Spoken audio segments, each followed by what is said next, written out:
Well, as I've shared with you this morning, our family's grieving because I lost my dad on Tuesday. So this morning's passage is kind of interesting because it's about the end of materialism. And being bedside with my dad on Tuesday, it's interesting. No one said anything like, I wish you worked more hours, or it would have been nice to have a bigger home, or, you know, I wish you had a different car. That's just not relevant. It's all about relationships, and it's about knowing God and knowing others. And today we're dealing with the fact that God says at the end of time, as time moves towards the end, there's going to be an end to all the materialism and all the greed and all the covetousness and all the grasping and all the really idolatry, like thinking that you're going to be satisfied with a thing. Like, it's not, you could have a great beach house and a beautiful whatever, but that's ultimately not going to satisfy your soul. That only comes from God, and for everyone who's put their hope in that, they're going to be disappointed because an end is coming to that. It's hard for people to think through what happened if all the people, things, and events and activities you've invested in just collapsed. What would happen to you if, you know, all the sources of your comfort and luxury and entertainment were lost forever? A lot of people are like, I don't even want to think about it. Of course you don't. What would happen if the stock market just crashed, or the power grid failed, or your employer went bankrupt, or some, I don't know, earthquake or disaster hit our town and you kind of just lost everything? And there's some who are like, I don't even know. I don't think I can make it. I don't know if I'd get through that. It's like, then maybe we're too attached. like if you wouldn't make it without that, maybe we're too attached to some of the stuff. Of course, as people of faith, we long for heaven and the eternal state and stuff, but I'll be candid with you. Being a pastor, you get to hear a lot of people's conversations on this, and people will say, like, Pastor, you know, I'm pumped about the second coming and the eternal state, but I hope the Lord doesn't come back soon. You know, I'm like, okay, what's your thought? It's like, well, I want to go to Europe, you know, and I'm just hoping, you know, we get through my daughter's wedding, and, you know, we're just getting ready to retire. And again, I'm not here to criticize anyone. I'm just telling you that there is a sense like, but I want to stay a little longer, you know, as long as there's things I kind of want to do here. You know, it's like, well, you can do those on the other side, you know. And it'll be better, and there won't be any sin or disease or whatever. But just reminds me, even with Christians who love God and stuff, there is a sense of, yeah, I'm excited Jesus is coming back, but like, I mean, we're looking forward to another grandkid, so like, could he wait? Like, give him some dates, maybe he'll work with you, you know. So there is a sense of, it's hard to think about the other side sometimes. And but the reality is, Revelation reminds us the downfall, demise, and doom of the dollar, if you will, is coming. The complete collapse of the corrupt, crony, capitalist, commercial consumerism that we're familiar with will be gone. There will be a great goodbye to greed, and a goodbye to the gods of, I don't know, gizmos, gadgets, grasping. All that's going to be gone. The ruin of self-centered luxury is coming. There'll be a wake for worldly wealth, and there'll be the end of materialism. We just weren't created for that. It's not like things are bad. God's the one who created all this stuff, so obviously he loves a colorful, variegated world with all kinds of beautiful things, but when those things replace him, he doesn't love that. When you forget the giver of the gift and you start to get preoccupied with the gift, that's not good for him. And the reality is, avarice and covetousness and clutching and stuff will come to an end. Of course, this week, with my dad's passing, I've been looking at photos, and we've been sharing stories, and I was just reminded, like when I was a young kid, I used to collect Matchbox cars. I don't know if you remember those, right? So, but I remember like the ambulance came out, and the ambulance had a little hatchback with a little stretcher that came in. Like, I was like, I would have to like cut a yard and save $1 like to get that. And that, I think it was a TG. It was not TGY, but it was like some stop-and-go store down the street sold these, and I just had to have it. And I'm like, I'm just looking back going, okay, the clutches of materialism started really early, like just had to have that Matchbox. And then, of course, it was kind of like I had to have that red radio wagon, or, just like, and then the scooters came out, and it's like, you have to have one of those scooters, and just a bike with a banana seat. Remember those? It's like, and I got one for Christmas. I just cried. I was like, this is the happiest day of my life. Had a orange racing stripe down the banana seat. Just there's nothing wrong with these things. It's super cool, but that's not what life's about. Of course, for the girls, I remember when the Cabbage Patch dolls came out. There were some little battles in some store aisles over like, I want the adoption papers of that one, and, two adults like grabbing for the last Cabbage Patch Kid, that came out on the assembly line. It's like, okay, let Tickle Me Elmo go. Okay, remember that, So we can get caught up. The latest shoe, the latest car, the latest video. Like, you have to have it, and you don't have to have it. I mean, if we get some of these things and you work hard and you can buy something that you enjoy, thank the Lord, right? Like, it's cool. And if you don't, it wasn't meant to be. Because the system is designed to get you in debt. The system is designed to make you a slave.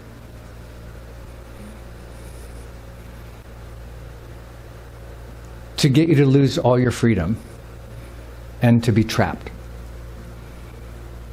And then and then you have to be compliant because you can't afford to lose your job and everything else because you have too many things that you're supporting.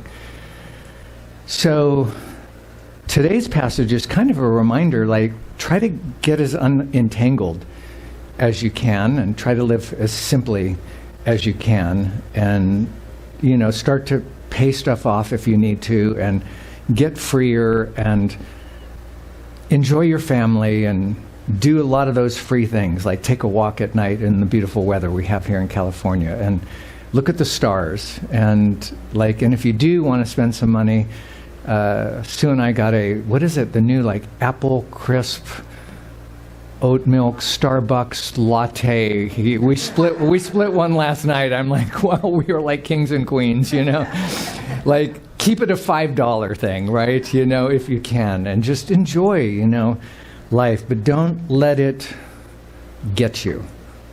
I owe, it's off to work I go. You want to get out of that. And this passage does kind of remind us that in the end, the insatiable lust for luxury and more, perhaps that's it, just more and more and more, is going to be totally doomed.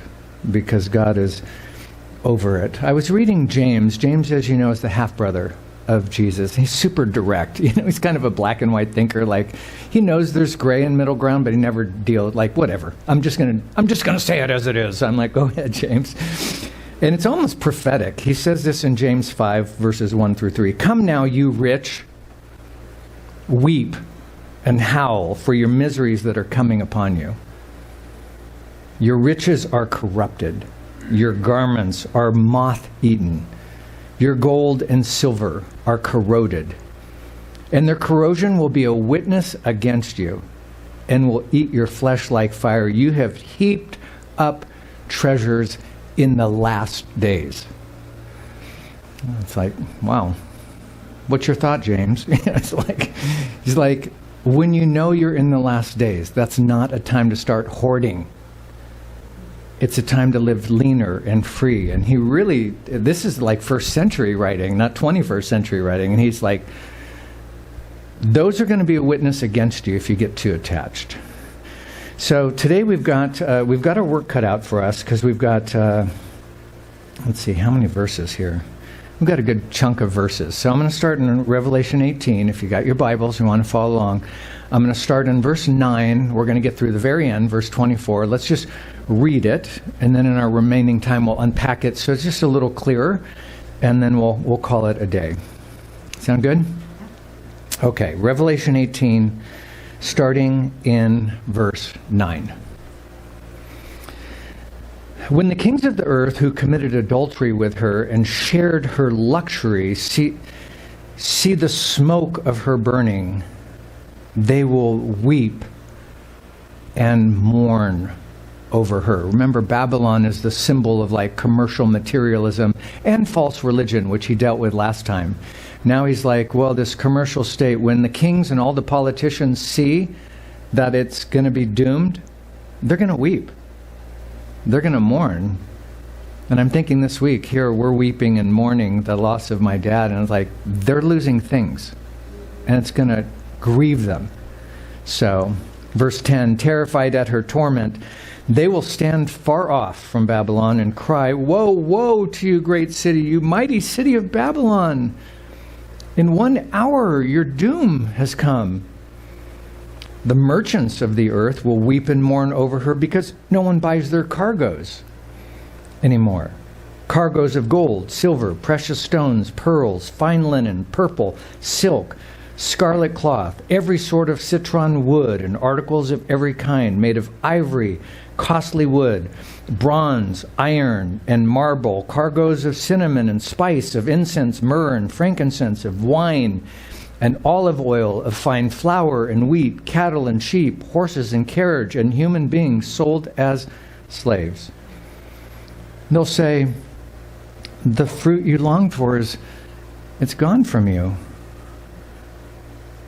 All your luxury and splendor have vanished, never to be recovered.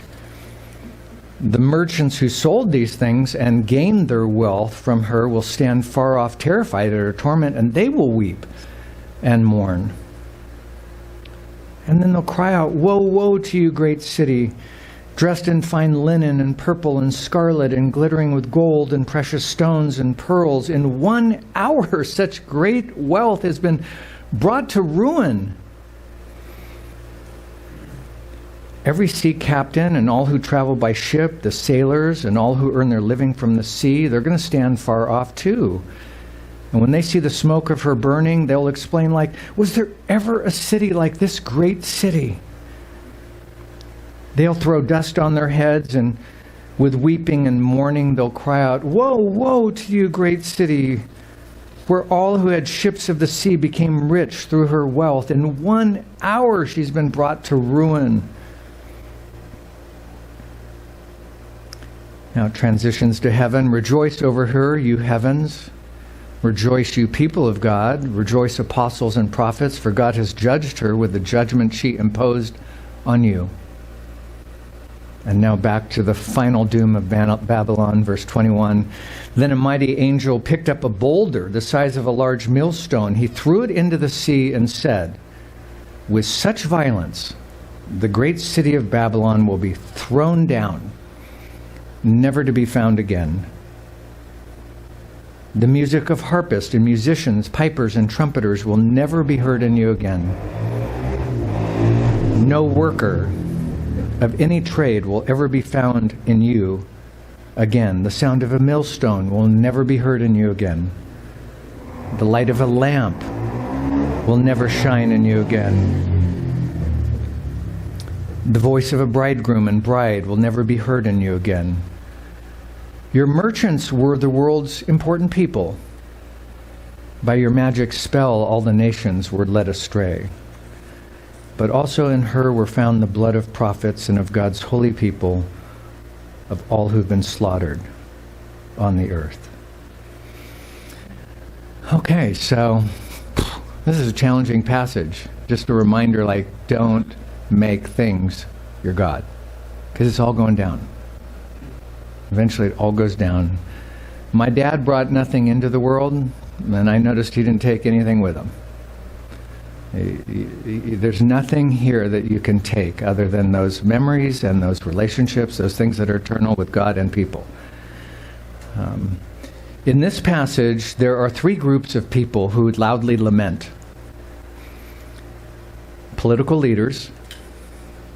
They're going to hate the fall of Babylon because they're building this Build Back Better empire, and it's all going to be for naught. Merchants or business people or entrepreneurs who've taken advantage of people, crony capitalists, and their distributors, Amazon.com. Everyone who is making dollars off of everything else. And they're grieving because their pocketbooks can't be filled anymore. They're grieving because people aren't ordering online anymore. They're grieving because they're losing money. They're not grieving because they care about anyone in the city of Babylon or the empire. They're not grieving over people. It's all materialism. Jesus said this, and recorded for us in Matthew 13, 49 and 50. So it will be at the end of the age. The angels will come forth. They'll separate the wicked from among the just and cast them into the furnace of fire, and there'll be wailing and gnashing of teeth. This is the beginning of the wailing. They're not even in hell yet for the evil they've done. But they're already weeping and mourning because they're losing all their stuff. It's just the beginning. Remember, later Jesus said, "What will it profit a man if he gains the whole world,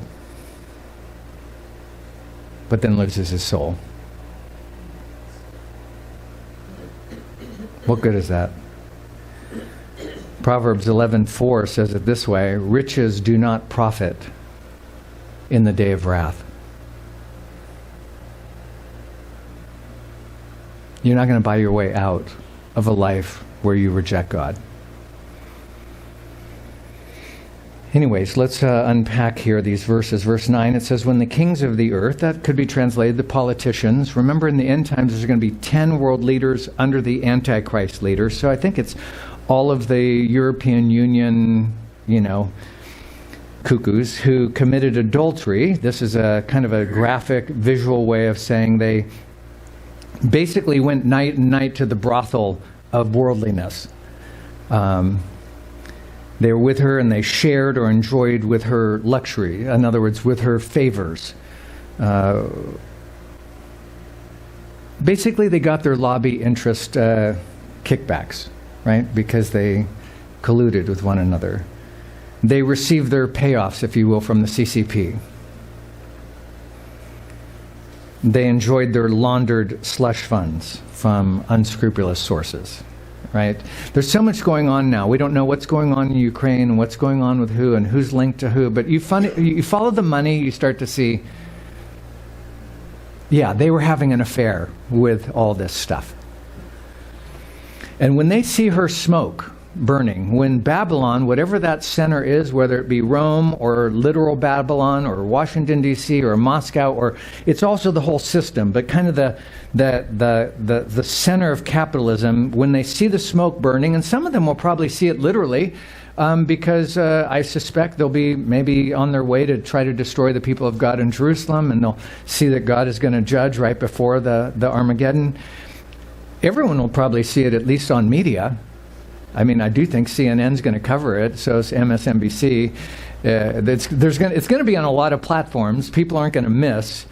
In other words, it's kind of like our 9/11. Everyone got to see the towers go down, whether you were in New Jersey watching across in Manhattan, or whether you were just on your phone or at home watching people just going, turn on your TV or watch online. Like, we all got to see it go down. And they're looking at the smoke of Babylon. God is totally destroying it. These aren't from planes. This is God. And they're going to weep, it says. They're going to weep and mourn over her because they placed their faith in her. They put all their livelihood in her stocks, in her bonds, in her crypto, in her real estate, in her system. They were invested. People were seduced by the worldly and woke system, and they invested in it, and when it collapses, it's going to be heartbreaking for them. All those government dictatorial leaders who are all part of ESG and woke this and climate change. I mean, they're still grieving over that because God's already, through the bowls and the trumpets and the seals, already taken out their Green New Deal. They're going to be super distraught. They're going to be really distraught when they realize actually Christ and his followers are actually taking over. Like the great reversal, talk about a reset. That is coming. And they're not going to be happy about it. So 3 times in great anguish, they're going to cry out, "Woe, woe, Babylon! Woe, woe, Babylon! Woe, woe!" Let's see these 3 unfold. They're going to happen in verse 10, 16, 17, and 19. So, terrified, verse 10, or fearful of her torment, they will stand far off, at a distance and cry. Basically, they're going to get out of Manhattan while the towers are going down, and they're going to watch from New Jersey. And they're going to get away, but they're going to be crying, "Woe, woe to you, great city." Like, these are the World Trade Centers. Like, this is like the Babylon of the future. This is like, oh my gosh, this is like the economic hub of the New World Order. You mighty, humanistically strong, progressively powerful city of Babylon. In 1 hour, your doom, your punishment, your judgment has just suddenly come. They're just going to be shocked after building this thing up. It's going to be so quick, so swift, so rapid, so abrupt. They're just woe. Verse 11. And of course, with these politicians, there's going to be mourning from these business people. It says the merchants of the earth, the traders in the markets, if you will, Saks Fifth, Bloomingdale's, Macy's, Harrods, they're going to weep and mourn with sadness too over her, because now no one buys their cargoes anymore. They're not sad because people are dying or that there's a great loss of life. It's like, no, we just were getting ready for our blue light special and it's completely interrupted now. We just spent a lot of money on that advertising campaign and it just got thwarted. And this, I think, is so interesting. Here we are with John on the island of Patmos. He's getting a revelation from Jesus Christ. And Jesus takes the time to say, just so you're clear, let me take you to Nordstrom's in Dubai. It's like, I want to give you a little drive down Rodeo Drive, Babylon. And I'm going to list 28 things. 28 specifics in this revelation, so you know what I'm talking about. I just think the detail is chilling. He says, verse 12, well, these are some of the things that they're going to lose, right? I'm just going to make it like a, 10-story Nordstrom Dubai or something. Okay, let's go to floor number 1, jewelry section. You're going to lose all your gold, your silver, your precious stones, your jewels, your pearls, right? We're not talking this is not like Kay Jewelers. This is Tiffany, Cartier, Rolex, Bulgari, Harry Winston. I don't even know if I'm pronouncing these right. They're not in my... I don't know any of these things. I'm like, I don't know. Do you say it like that? But floor number 1, he's like, all your jewelry stuff, gone. Floor number 2, clothing. Your fine linen, your purple cloth, your silk, your scarlet cloth. My wife knows. I love going to Ross's, or Marshall's. I got $20 and I can leave with 3 things, It's like, this is so great. It's $9.99. Sometimes I'll even text her, are you okay if I get this? It's like, splurge. That's not this section. This is Louis Vuitton, Giorgio Armani, Hugo Boss, Dolce & Gabbana, Burberry, Valentino, Fendi, Gucci. Apparently the devil wears Prada, is all I'm saying. I actually had to Chase. I'm like, Chase, give me some clothing lines. I don't know, because all I know is Ross's. So anyways, they're all going to be grieving, right? Because people, that's what makes you cool. It's not because you know God. In a materialistic world, that's what makes you cool, what logo you have on your shirt. Floor number 3, home furnishings. Here we go. Every sort of citron wood, the articles, every kind of made of ivory, costly wood, like valuable, expensive wood, bronze, iron, marble. Okay, so this isn't IKEA here. We're not talking IKEA. This is Magnolia, Restoration Hardware, Crate and Barrel, Room and Board, Pottery Barn. What are we going to do without the Pottery Barn, people? This is like, I don't know if I can recover. Okay, verse 13. Floor number 4, cosmetics and perfumes. Okay, here we go. So there's going to be cargoes of cinnamon and spice, of incense, myrrh, which is perfume, of frankincense. This is not like Old Spice, people. Like, that's what I had from my dad in the early. I think it's only $1. I'm like, Chase, give me some names. They're like, he's like, you mean like Tom Ford, Creed, Dior, Saint Laurent? Yeah, any of the ones I don't have, right? Chanel number 5. This is like Joe Malone, Marc Jacobs Daisy, Gucci Bloom. I'm like, I'm not going to miss anything in the end here, because I'm like, I've never even heard these.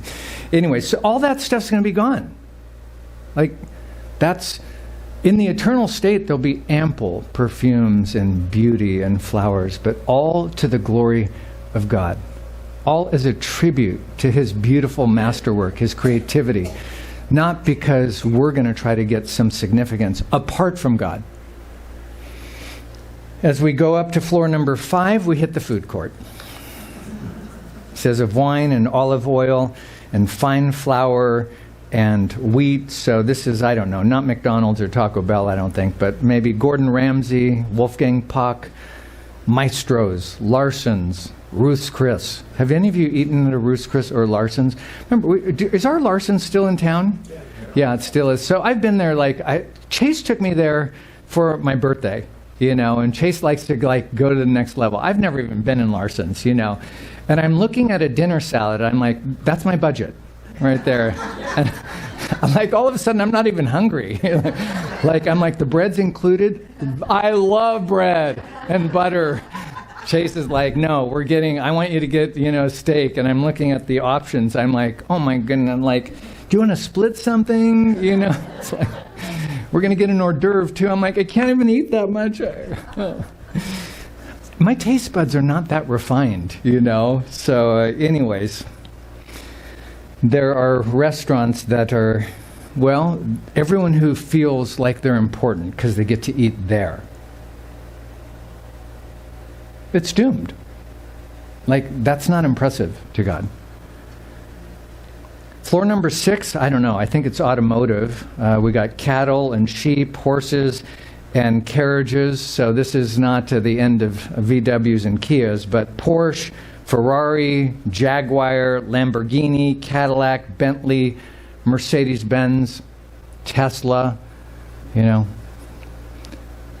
don't know if any of you saw my Tesla. It's like, wow, you must be super important. Wow, I like, what color is that? It's just, look, there's nothing wrong with any of these things. If God blesses you, you tithe, you give him the first fruits of what he's given you, so you're reminded, he doesn't need your money, but you're reminded that everything comes from you. If you give me $10, the first dollar goes to you, and I'll make do with 9. If you make $1 million, the first 100,000 goes to him. Why not if he gave you $1 million? Why wouldn't you start like that? And then if you want to buy a Tesla, go enjoy it. As a gift from him. Not as part of your identity or something that somehow you're now better than. No, you're more blessed than, and to those who've been blessed, you're responsible for more. So don't get snotty. But then the basement is mentioned here. Let's go down. And human beings sold as slaves. Literally, bodies and souls of men. Jesus not only mentions 28 things that are going to be gone, but he's like, there's an evil practice still going on today of slave trafficking, sex trafficking, drug trafficking. That was going on then. It's still going on. He's like, there will be an end to that for sure. Done with that. Making money off of using people? No. Not anymore.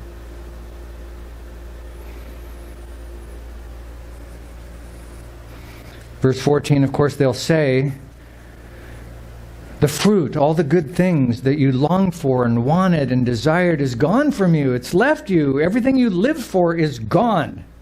All your luxury and splendor, that could be translated, your rich, expensive, fancy, shining things, those delicate, delectable pieces of merchandise, all that stuff you prized so much at the Ritz-Carlton and the Beverly Wilshire, and it's all vanished. It's going to disappear. It's going to completely pass away, and it's never going to be recovered. You're never going to get that stuff back. If that's what you're living for, it's over. You think hell's going to have some of these items? No. No. God is going to completely bankrupt this evil system. Verse 15, and the merchants or the traders, it could be translated the businessmen who sold these things, who gained their wealth, who became rich and made a profit from her, making millions, by the way, from their corrupt commerce, they're going to stand far off too at a distance with the kings and all the politicians that are standing. And they're going to be terrified. They should be. They're going to be afraid and fearful of the torment, but they're going to weep and mourn. Why? Because they're losing business, not because they're losing their eternal state, not because they're like, oh my gosh, we haven't been right with God. They're not like sad because they were unrepentant. They're sad because they're losing their stuff.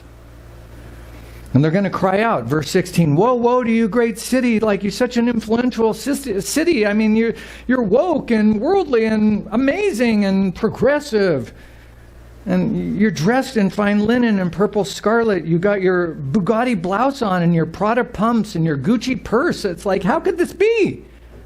You're glittering. You're adorned and shining with your gold and precious stones and pearls. It's like an Academy Awards event. You got all your stuff and your red carpet, and it's over. Hollywood, it's over. You had your time.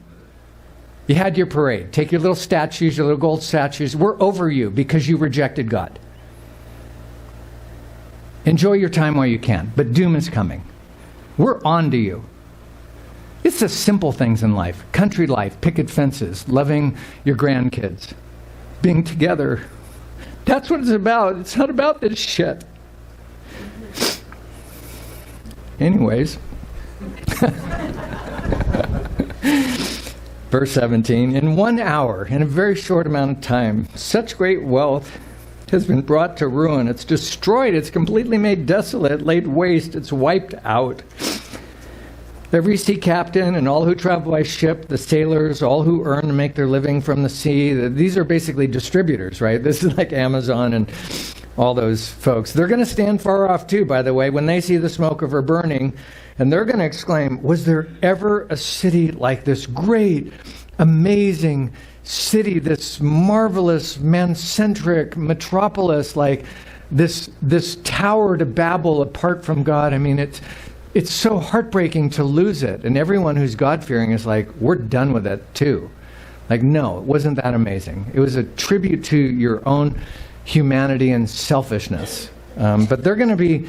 Newsom's going to be beside himself. You know, he's like, this is not going to make any sense to Nancy Pelosi. They're just, what they think they've built in D.C., they think is amazing. They have never stopped in some small town in the U.S. and realized actually people don't care about your stuff. People want to put bread on the table. They want to love their families. They want to own a small farm. They don't want to give it to you. No, we're not going to be happy when you take over all our property and own everything to the state. They don't even get that. No, we want our little shoe shop, our little bakery. That's what we do want that. It gives us dignity because work is about dignity. You communists don't even know that. You think work is the problem. You think people are sad because of work, so you want to eliminate that and everyone do their fair share. No, work was created by God prior to the fall, and it gives us dignity. We like working hard and loving each other and being with family. No, the state's not our mommy and our daddy. Is there ever a city so great as this? Yeah. The city of God. And they're going to throw dust on their heads. This is an ancient form of grief, you know, like tearing your garments, you know, and they'll be weeping and mourning and crying out like the world has come to an end. Woe, woe to you, great city, where All who had ships on the sea became rich through her wealth. And in 1 hour, she's been brought to ruin. It's going to be so shocking for them. I mean, you think Hiroshima or Nagasaki was quick, and this is going to be so painful. It kind of reminds me, some of you like history like I do, it reminds me of seeing pictures of the Nazis when they had lost and the Allies arrived in Berlin, and they were just like, what happened? Like, we were building a great Aryan empire that was going to take over like they were just so shocked with the Allied troops there. And of course the Allies were super gracious to them, and they didn't gun them down or anything, but we repatriated Germany and loved them through it. But they just took their swastikas off and like, what happened to our evil attempt to take over the world? It's like people, the Churchills and a few other people kind of figured it out. Well, in verse 20, it's interesting because God gives John a little vision and you and I a little kind of break. Like, by the way, that's what's happening on earth? Whoa, it's terrible. Let me go to heaven real quick and give you a little window what's going on there in the box seats. It says, rejoice, be happy, celebrate over her fate, you heavens. Rejoice, be happy, you people of God, you saints, you true believers. Rejoice, apostles and prophets, you emissaries and ambassadors of God, for God has finally judged. He's pronounced judgment with the judgment that she imposed on you. Even though they're weeping because they're losing their system, if you're in heaven, rejoice. Vindication has come. Retribution is here. Vengeance has finally arrived. Because we weren't able to take vengeance on our own, God says, wait, I want to do that. He's doing it.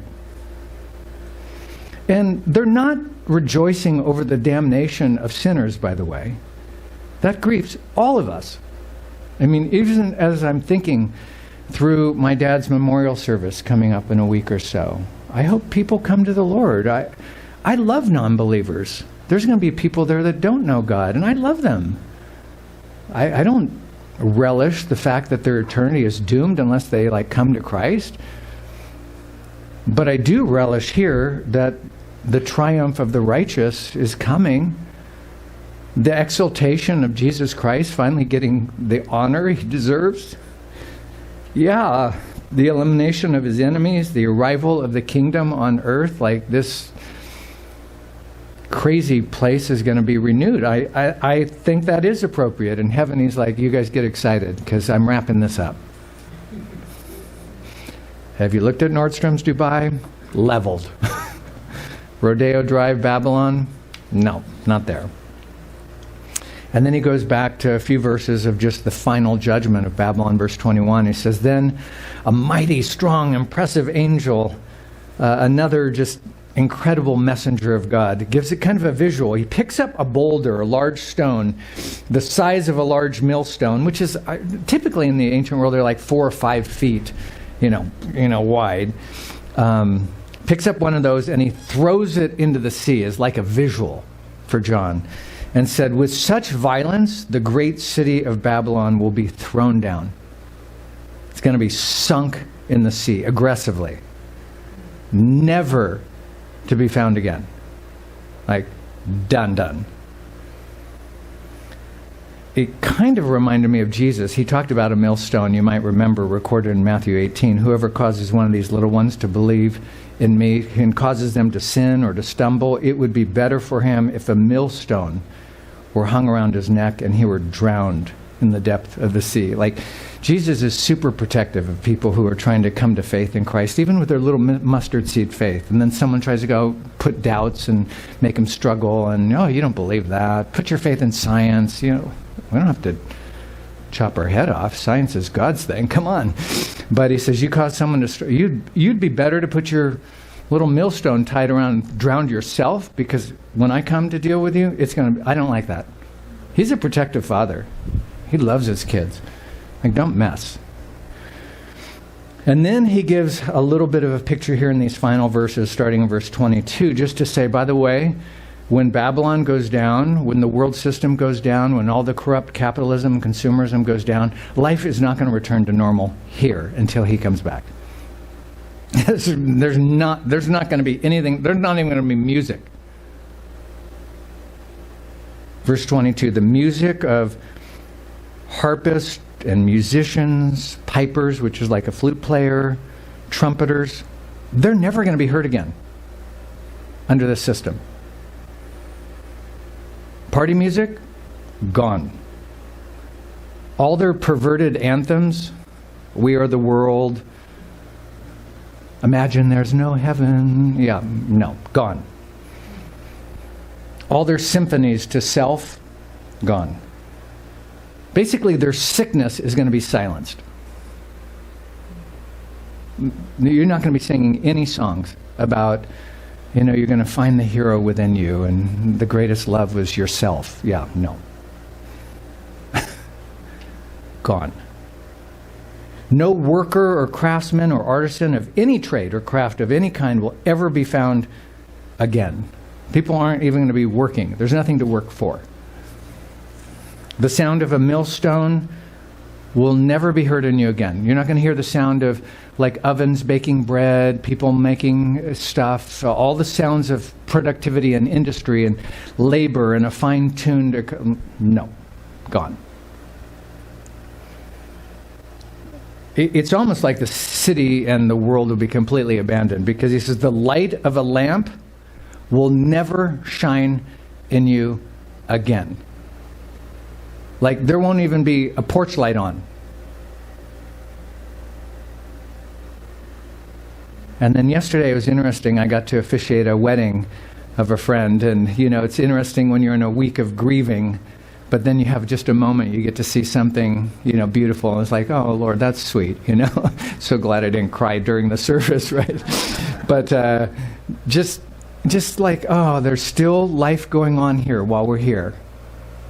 But when we get to this point, and we won't be here, we'll be raptured. But there's not even going to be that. Look at this. The voice of a bridegroom, the groom, and the bride, in other words, the laughter of newlyweds, will never be heard in you again. Like, no one's going to be falling in love.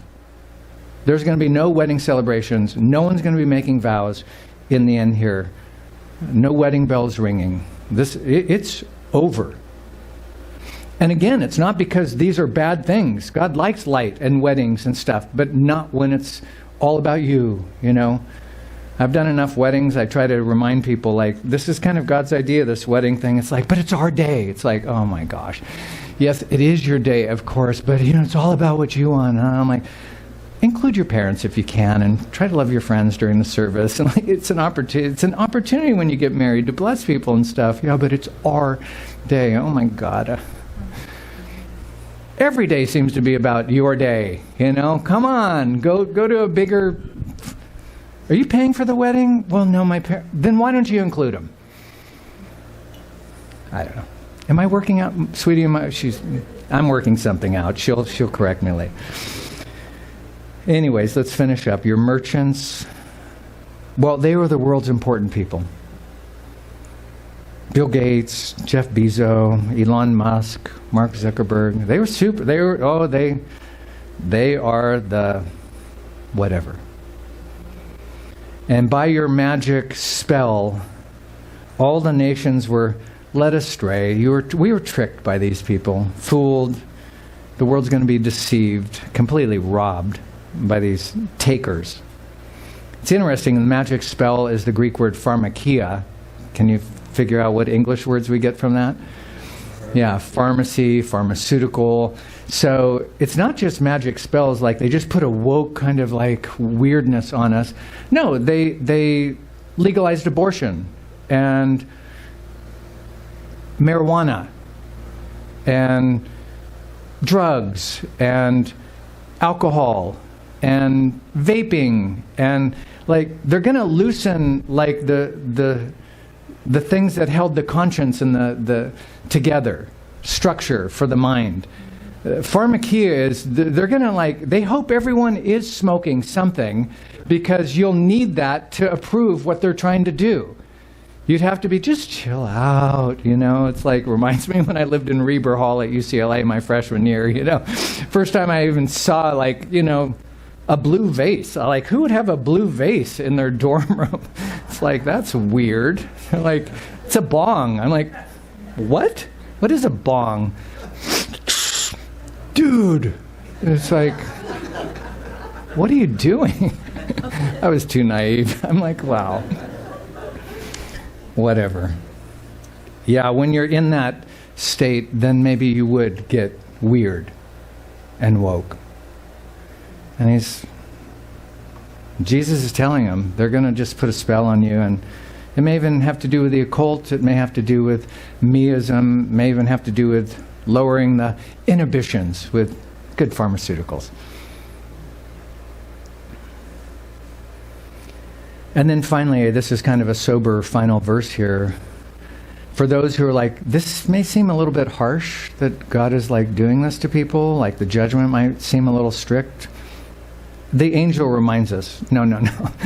This isn't. Look, in her was found guilty, that is, in the streets of Babylon was found guilty, the blood of prophets and of God's holy people, of all who've been slaughtered on the earth, not just killed, slaughtered.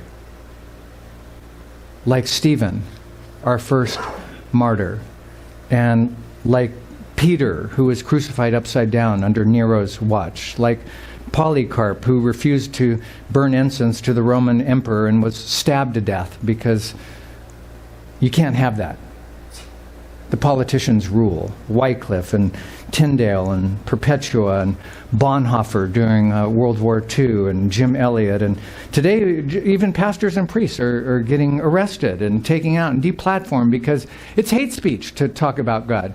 This angel says, when you feel bad for like, gosh, it sounds like God's being hard. No, they've been hard on the people of God forever. Killing God speakers, messengers of God, emissaries, with a loving message, with a message of forgiveness and grace and kindness for all people. Talk about tolerance and equity, and like no one does it better than believers. But we don't do it according to their mandates. And so the angel says, yeah, it's done. So in conclusion, interesting week to have this passage for me. Just, my dad has passed, and none of us are really talking about stuff. Just memories and family time and going to basketball games and wrestling with Dad. And he was so mad when I started to beat him in basketball. We won't go there, though. So I had to let him win for a while. So insecure. Come on, Dad. Fun stories, the good and the bad and the cuckoo. But eventually, for those whose life is not their family, it's not their grandkids, and it's not God, enjoy your Tesla while you can and your stuff, because the end of materialism is coming.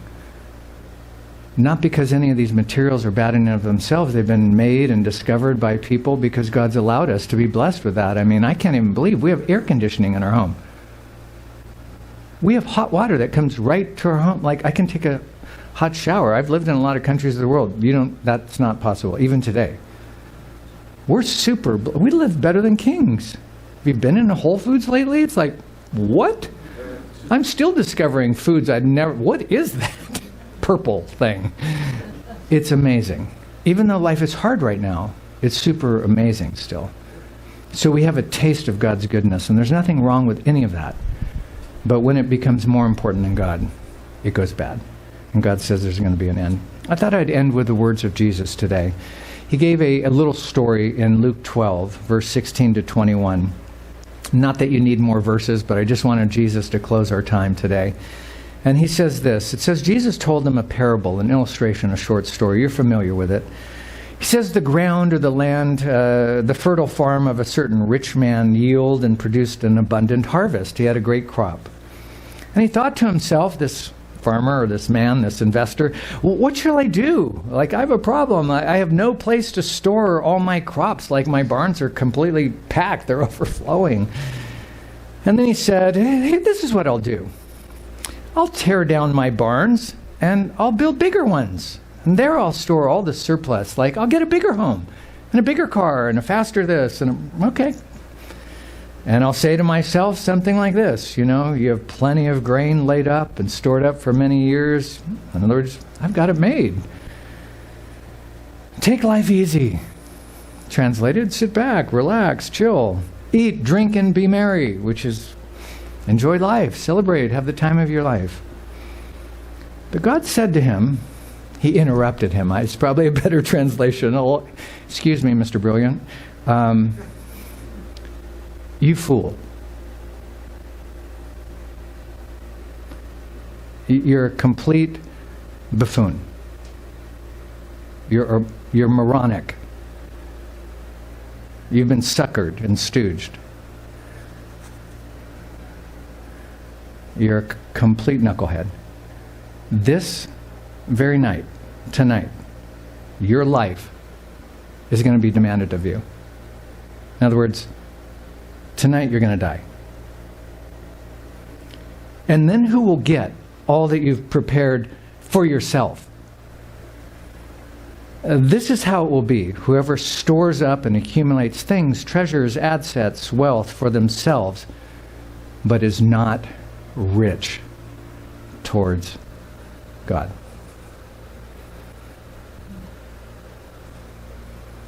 No one said it better than Jesus. If you want a bigger barn, bigger stuff, go for it. And try to give God credit and be gracious. But you're not taking it with you. Don't store stuff up. Give to God now.